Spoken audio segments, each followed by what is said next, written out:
are now live in Facebook. Let's see how this is going. So hi and welcome everybody. I'm so excited. This is the, well, super excited actually, for this inaugural episode of Innerstrength, Innercise Live. And where we're going to be coming on live every Monday, 5 p.m. Australian Western Standard Time. That's here in Perth, Western Australia, where I'll be talking to several influential experts in their field and all things around purpose, relationship and self-love. So first things first, do you have your conscious cuppa? I have mine right here. Melissa, do you have one? Awesome, that's great, because that's what we're seeing, having our conscious cuppa and talking about all things that matter in the areas that our group focuses on. So I'm not going to bore you with anything about me. If there's anything you want to know, feel free, drop a comment in the box and I will obviously respond. If you're watching the replay, hashtag replay, and then again, put any comments in, tag Melissa or I, whoever the question is directed to, and we will be sure to respond to you as well. Now feel free, anytime that you're joining us, please drop any comments in the box. I believe I've got myself set up here that I will be able to see them, and we will, I'll obviously interject any comments or questions directly with Melissa, and she will be able to work through that with you. I hear a notification noise, thought I'd stopped all of that, but here we go. Anyway, we'll get on with things. So Melissa, let me introduce the beautiful Melissa Wilkes, nutritional and health coach and founder of Improve Yourself. And what's her superpower? Well, she helps women move from confused and guilty around food to making healthy food choices, to increasing their, to listening to their body's needs and up-leveling their health, increasing their energy and feeling re-inspired to live life to the fullest. So our topic tonight is guilt-free eating. Why? You know, why is Melissa so passionate about sharing this topic with us, you might think? Well, it's because she tells me it's important to have a healthy relationship with food, one that's not ruled by our emotions. So many people eat as a reaction to a situation rather than eating to fuel our bodies. I know this is me, was me, still is me at times. So I'm really looking forward to this session with Melissa. So welcome, Melissa, and thank you so much for joining me and being the very first guest on this show. Thank you. Thank you for having me. I'm very excited. That's awesome. So firstly, Melissa, let me ask you, what do most people misunderstand about your field of work, do you think? What do most people...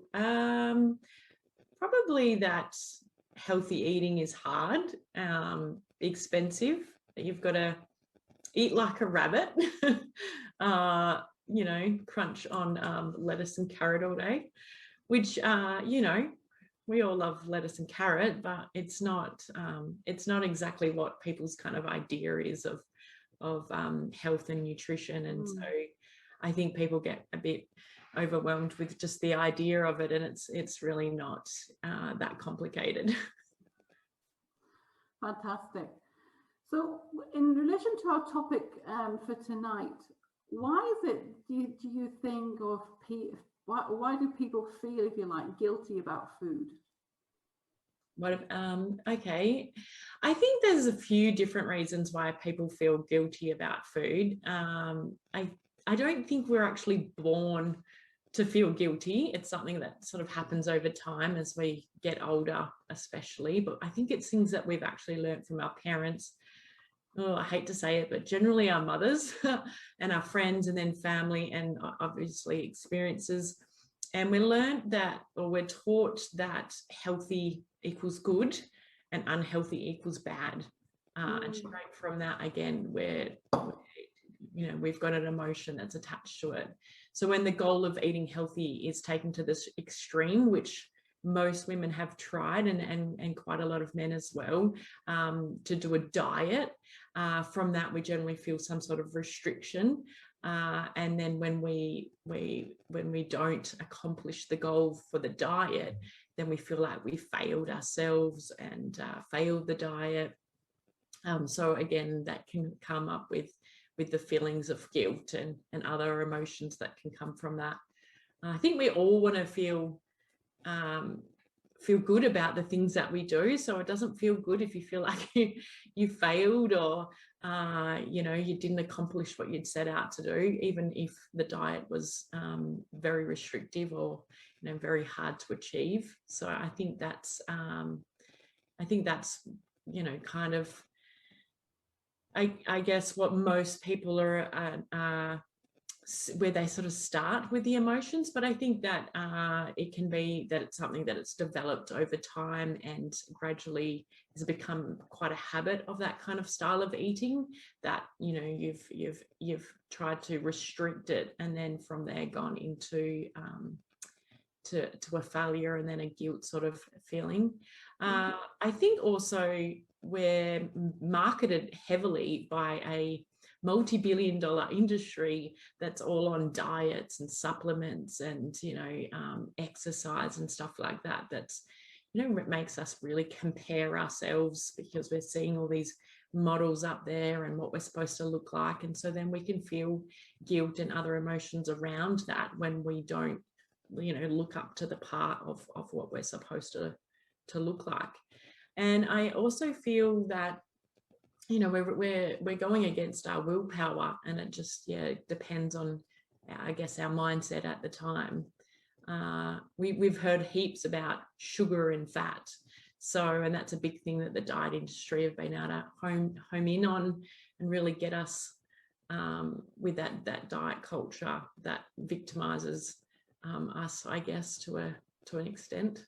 So that's right, yeah. Welcome, ladies. Thanks for joining us. I can see some comments and hellos coming in. We're shouting and waving hello back at you. Just a reminder, anytime you have a question or a comment for Mel or something that, you know, is coming through, please drop it in the box, and I can certainly let Mel know those questions, and we can answer them as we go through. I think for me, you know, when I think about feeling guilty about food, it's true. I mean, I think I've done that all my life, you know, and I'm actually, you know, I'm happy to share. I'm coaching with Melissa at the moment on my own health journey and nutritional journey. And what I'm learning right now is really around how to recognize, even, you know, when I'm having foods that I just, I don't know, took for granted, or, you know, didn't realize that they were making me feel the way that I felt, you know, like the losing energy and things like that. So I guess what I want to share is I'm feeling a little bit more, sometimes more guilty. Now I have that other additional knowledge of knowing that now what I'm doing to myself is making myself feel, you know, less energized and more lethargic, because I know the food choices that I've made have been poor, you know. So it's really an interesting way of looking at that. But yes, I don't know if you have any comments on that, Melissa. Yeah, I think that we all need support and help in the areas that are where, you know, we might not be achieving where we want to be achieving those kind of results. So whether it be a coach or whoever that's supporting you. But I feel that deep down inside, we all have that innate knowing of what we actually need, what serves us best. You know, we know what foods we need to eat. We know when we need to be avoiding something. We know that because our body's talking to us all the time, which, you know, we've done together as well. So I think that in that sort of scenario where you're starting to learn about, you know, what's healthy eating and what fuels your body and what makes you feel good, and then having a bit of guilt after that, it's probably more that you know now, especially more than ever, what is the right food. So I guess it's more the emotion that comes after, okay, why did I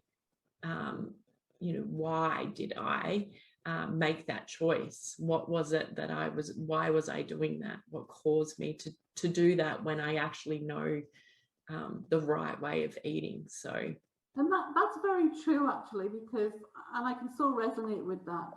If I, I'm noticing when I feel the guilt, it's because I've had something and not given myself permission. You know, if I choose to have something, then I don't have the guilt or the worry because I've made the conscious choice. You know what I mean? Like I have a conscious cuppa and I'm going to choose to eat this.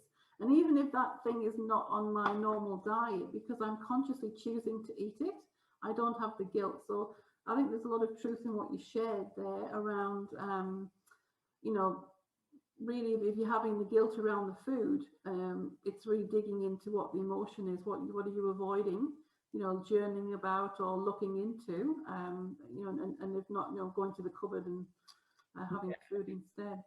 But I think you also, you know, when say you use dairy as an example, if somebody is intolerant to dairy and they know they're going to have symptoms afterwards, they may have the dairy and then have guilt afterwards that they know that they've just put themselves through that, and their consequences are going to be, you know, they might have itchy skin or eczema or a runny nose, different things like that. So I think guilt can come from also knowing that you kind of let yourself down or you didn't back yourself. But yeah, like you said, if you've made that conscious decision, like, you know what, I really want to have a cheese and crackers this afternoon and be totally okay with it, I think your body is also going to have a different response to that as well, because you've given it permission to. So you might not see. Yeah, that's true. So one of our viewers, Melissa, Craigus Matthews, has asked, the importance of exercise, question mark, is, you know, so how do you feel around exercise? Is it an important part of your life? In relation to food guilt, or just something totally? I think, yes, well, I'm assuming so in relation to food guilt, since this is the topic of our conversation tonight. Yeah, I definitely have had clients who have a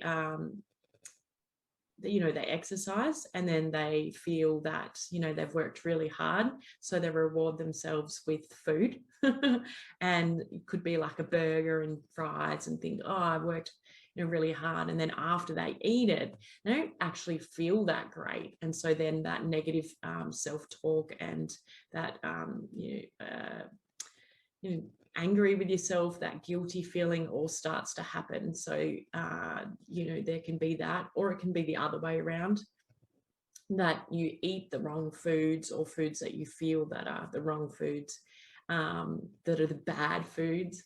And then you go and over exercise to try and counterweigh it, because, you know, obviously we've been taught calories in, calories out, not something that I'm a huge advocate for, but you know, that I think that plays on people's minds. And so exercise can then create, linked in with those feelings of guilt, a vicious cycle. Yeah. So that's creating a habit loop there. And it's really about getting to the cause of why you've eaten those foods in the first place.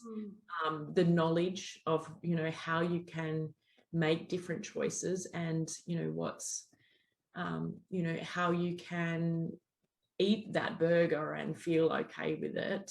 And I've got lots of ideas on that one, because I had to work on that myself, and I have to teach my clients that. But also just being okay with the, you know, decisions you make, but having that healthy relationship with food and with exercise is really important. So knowing you're exercising for the right reasons. I think exercise is really important for everybody. I just think that it depends on your age and how much you're doing. So I know women that, you know, really over exercise and have lots of health issues, and they don't understand why. And, you know, it can be that they're really over exercising and stressing the body out. So we're all trying to find that balance, right? We're all trying to, okay, what's right? Because, you know, I mean, you know, a fat, overweight person can be healthy, and a skinny, you know, thin person can be very unhealthy. So there is a broad spectrum, I think. And Jai's just, you know, put a comment up there saying that, you know, why healthy food is, you know, is kind of expensive than the fast food meal. I think he thinks is one of the reasons why people choose to eat, you know, to get easy food to eat. Yeah, yeah.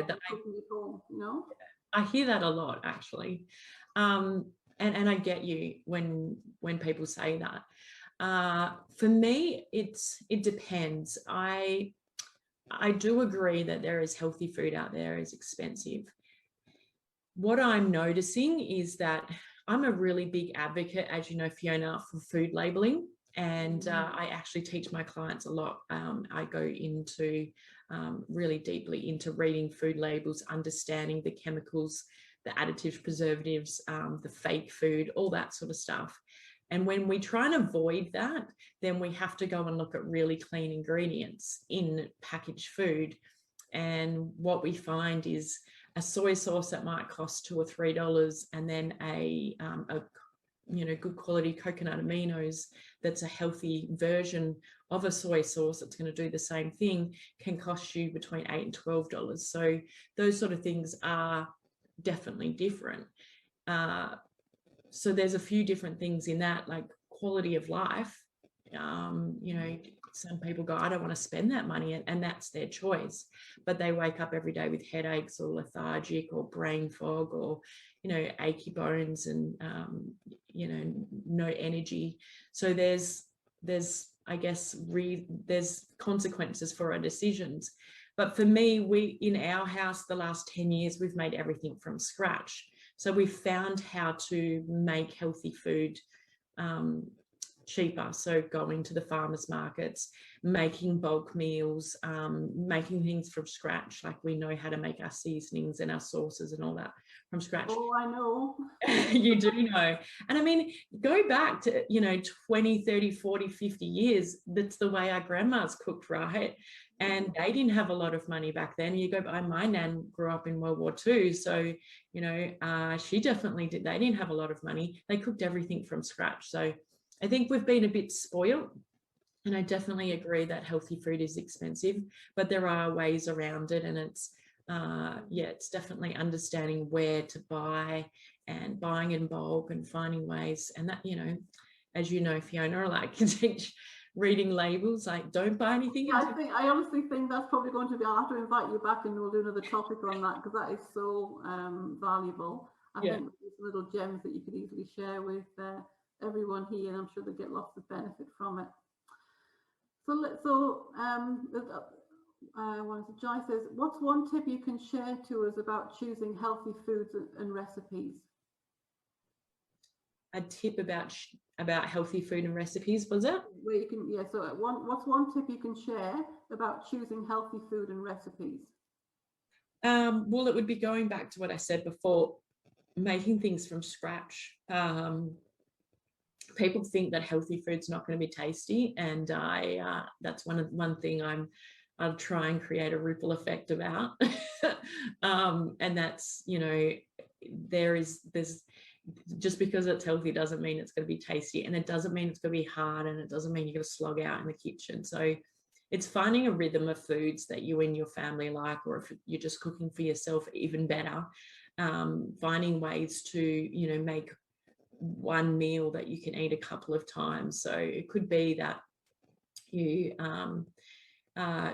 we do lots of different things. We'll make up a big batch of our healthy KFC crumbing, and from that I know that we can really quickly and easily make crumb chicken. We can make chicken parmigiana, we can crumb some fish, you can crumb tofu, you can cover it in veggies, so you could have your zucchini cooked in it. You can make things like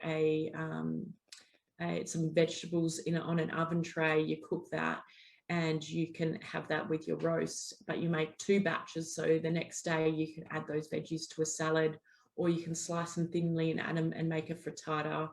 So it's just about learning new little ways of cooking that doesn't feel like you're slogging it out. You are cooking from scratch, but you're kind of making and being creative with your meals.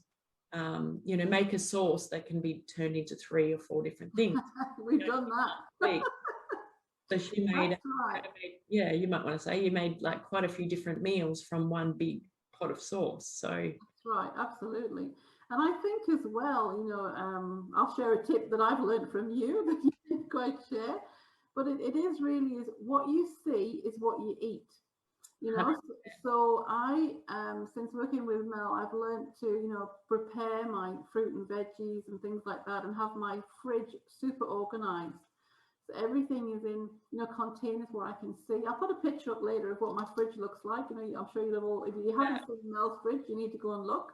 I'm at my other home, if you like, down in Bunbury at the moment. So my fridge down here, I've done exactly the same thing. So I'll share that, and it's really so liberating when you open it and you see what there is, and you pull out a few containers and you've got a beautiful salad just ready to go. You know, it makes it easy. So that's my tip thrown in for what it's worth. Yeah, no, that's perfect. That's what I teach everybody. I love. Wendy's saying creative time in the kitchen. Yeah, so I know Wendy, you know, makes some. I've been to her place and she's made me a beautiful pumpkin soup where she's roasted the whole pumpkin and all of the seeds and the skin, the whole lot, and it's just super tasty. So I'm sure she's very creative in the kitchen as well. So the next question I have is, what's the cause of guilty eating? Oh, it's such a big question, really. Okay, so eating disorders is, you know, I guess something that it's a big topic, but it's not really, you know, there's a bit of, I guess, shame around it.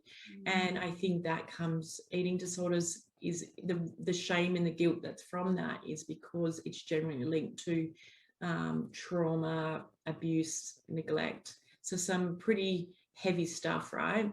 And what happens is people really don't know how to address it. They don't understand it. Some people don't even understand the connection there. And so from that, we have to look at the emotional eating, the emotional connection. And some work does need to be done in what's happened to you to get you to that that way of eating, so that eating disorder. I know for myself, personally have been through that journey when I was younger. And so going through that has sort of helped me be able to help my clients because, and sometimes I forget that I've actually been through the journey because it was a while ago. But that with that comes like a food addiction and a really unhealthy relationship to food. And so we have to do some mindset work around that first to address it. But there, yeah, definitely is emotional connections with food.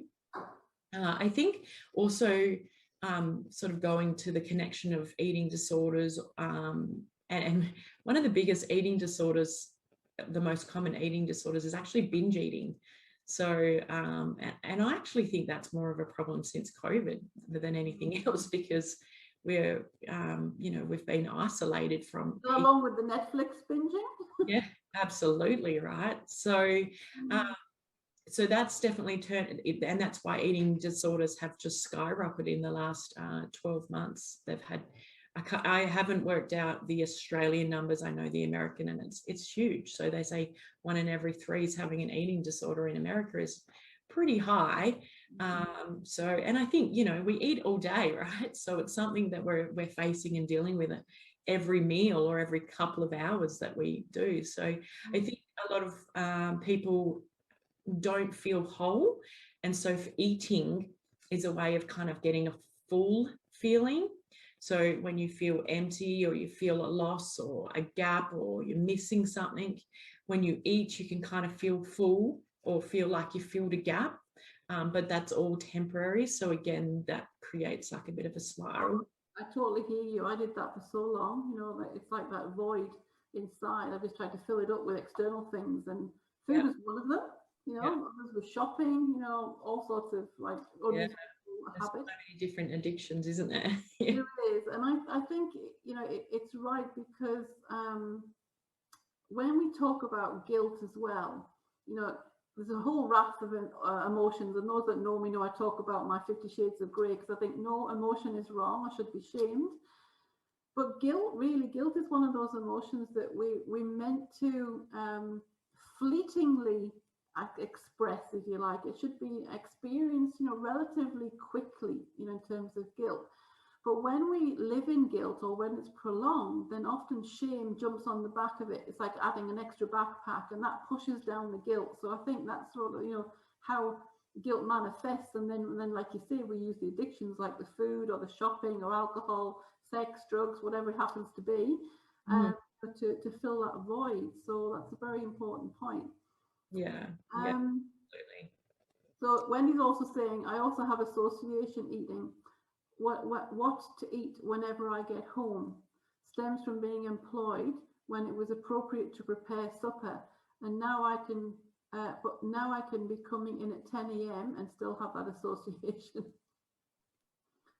So it's a case of, you know, sometimes we end up with a routine. I think what Wendy's saying is, you know, we have a routine. So and that could be like from years, you know, working in the same job. So you come in and it's just being prepared.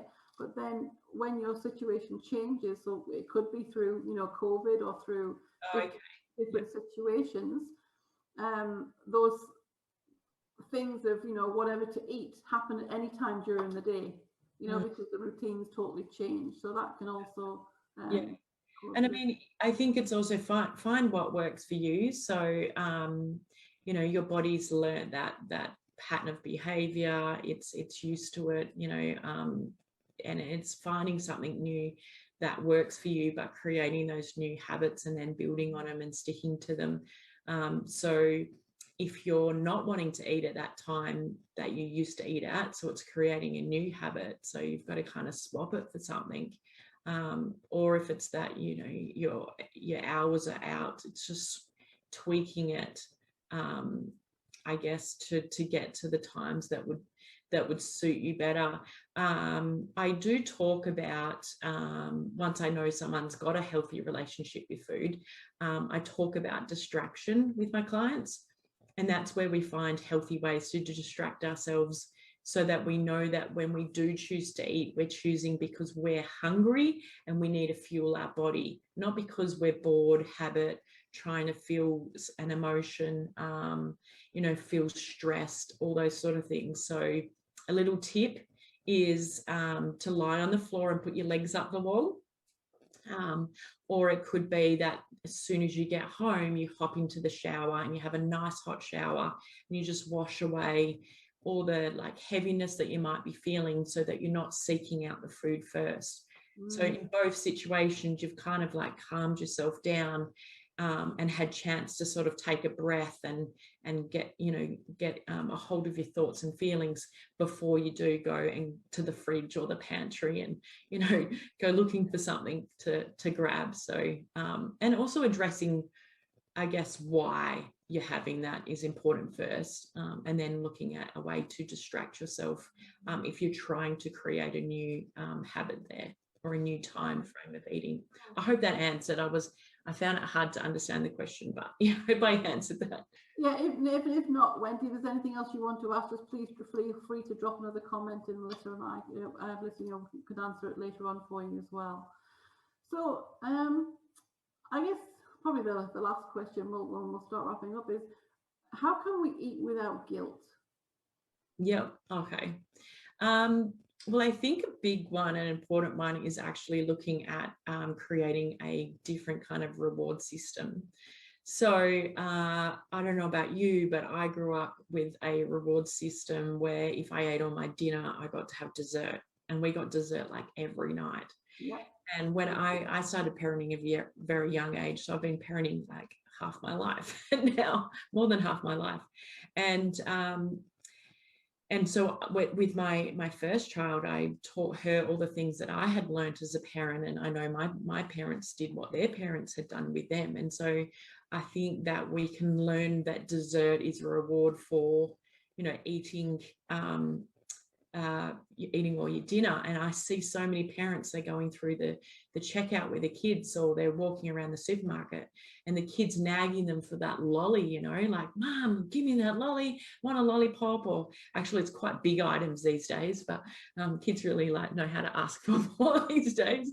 And you hear the parents saying, and I've done this many times myself, if you behave, you can have this. So we learn a reward system straight away that is connected to food, and generally those foods are like a sugar food. I mean, sometimes it's a fat or a salty food, but most of the time it's a sugar food. So we've learned a reward system. So I'd love to, hear from anybody that hasn't come home from a stressful day at work and hasn't felt like they need to reward themselves with chocolate or wine or something that is a alcohol or a high sugar item or a bag of chips, something like that, because we feel that we deserve it. Like, we've had a really crap day. So that reward system, so changing that, creating healthy habits, that's something I love. That's what I had to do in my journey, was to create healthy habits. That's how I got away from my eating disorders and my emotional eating and stuff like that. Was I had to slowly make those changes, and I did that through healthy habits. And from that, you find you get a mindset shift. You really notice that your way of thinking starts to change. So there's always work to do there as well. Like, why do we have those things? But if we slowly make empowered choices, we can start separating our emotions from our food choices. And the more empowered you feel about what you're eating, the less out of control you feel around food, and the less you feel like you're depriving yourself. So, Fiona and I, when we do a coaching session, we might have a nourish bowl. So that's big salad bowl. We get so excited about it. And, like, there's little happy dances and that goes on. There's no like, oh, we've got to eat a salad. We make a salad that, and this is what I teach clients, that it's a big thing. When you're eating healthy food, you have to enjoy it. Because if you don't enjoy what you're making, you're not going to stick to it. Just like kids don't enjoy doing the chores, they're going to whinge all the time. You've got to find a way to make it fun, right? So, when you've got a nourish bowl sitting in front of you, so you've got your salad, you've got all these yummy bits in there, some brown rice that's been cooked in some bone broth and some nice healthy mayonnaise and stuff like that, your kimchi, whatever is going on in there, and you're really excited to eat it. And that's a whole different experience of that healthy eating, and you want to eat it, and there's no guilt around it. It's easy to make that choice over making a different kind of choice, like a bag of chips or hot chips or whatever it is that is your vice. Absolutely. Yeah. Yeah. Wendy says Fiona's nourish bowl is to behold. She loved it. I made one for her when she came to us. Yes. That was really great. Yeah. And I think we can retrain our taste buds. So our taste buds get used to all the synthetic foods. Unfortunately, we get addicted to so many foods. They're made to be addictive. Sugars is addictive, if not more than cocaine. Wheat, we know, or gluten, we know, gives us the same reaction or addiction as morphine. So we've got a few things that we've got against us. So it's, retraining the taste buds and finding things that we like and enjoy, and getting us used to the harshness of a dark green leafy veggie if you've never had that before, and enjoying it over some time. Dare I even say to the big, broad public world that I'm enjoying my kale juices? Exactly. Yeah, I know, right? Took a while, but I'm getting there. Yeah, absolutely. Does anybody else have any questions they'd like to ask Melissa just before we wrap it up? These sessions are going to go anywhere between half an hour and an hour. It just really depends on the interaction that we have. Wendy's comment, can't handle chocolate less than 70%. It's far too sweet. Give me 90 or 100% anytime. Yeah, definitely. I totally agree, Wendy. I'm on the same board. And actually, we make our own chocolate. And I think when you have the more raw or the less ingredients that are in there, you only need a little bit. You can't binge on that because it's too strong. It's got lots of different flavors in there. So yeah. Araha's asking, what does putting your feet on the wall do for you? It lowers your blood pressure. It reduces it affects your cortisol levels. So if you're feeling, majority of people when they walk in the door actually feel some sort of overwhelm, exhaustion, frustration, those sort of emotions, and we feel like a bit of heaviness. So when we do that, we slow our heart rate down, and we slow our breathing down. Our blood starts to flow as well, and better, and yeah, we're a lot calmer. So when we make a decision, it's less connected to our emotions that we would feel when we come in the door, especially when you come home. If you are someone who works, if you've just gone out for a few hours and you got annoyed at the supermarket, that's one thing. But if you have been at work all day, you might have dealt with people all day, and you might feel quite a lot of emotions and energy inside your body. And so the hot showers and the legs up the walls can really help with that. And that helped me 10 years ago. I had my legs up the wall all the time. And then over the years, running a business, a family of 3 kids and husband, dog, all that sort of stuff, I've learnt the hot shower trick works a treat for me. So some people, it could be that as soon as they walk in the door, they grab the dog and they go for a walk. So they know they do that straight away. So by the time they get home, they're feeling calm, so that they don't go to the fridge straight away. You're just slowing down that time before, if you've got to get dinner done straight away and you're hungry and you're all worked up from that day, you're going to make a different choice than the choice you would make if you're nice and calm and relaxed. Yeah, Wendy's saying also it helps with lymphatic drainage. Does, yes. Yeah, because I was saying her mum used to do that all the time, so she was just curious as to perhaps sparked a memory when she heard it mentioned. Yeah, absolutely. Yeah. All right, well, if there's no other questions, guys, I think we're going to wrap it up. Anything else you'd like to share, Melissa? No, I just, I'm very thankful I got to hop on here tonight. I love talking about food and nutrition and health and well-being, and something I'm very passionate about. So yeah, thank you for having me. I would love to do it again. I know that I'll leave Melissa to leave a comment in this thread with how you can connect with her. If you choose to do so, I'll follow her on Facebook, look at her beautiful website, and who knows, you never know, she may have some beautiful free gift for us. If she chooses, she's welcome to put a post or something into the thread as well.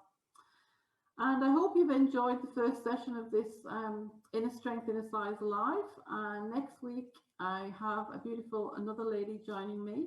I'll keep it as a surprise. We will announce it shortly. It'll be on the topic of relationships. So I'm really looking forward to digging into that.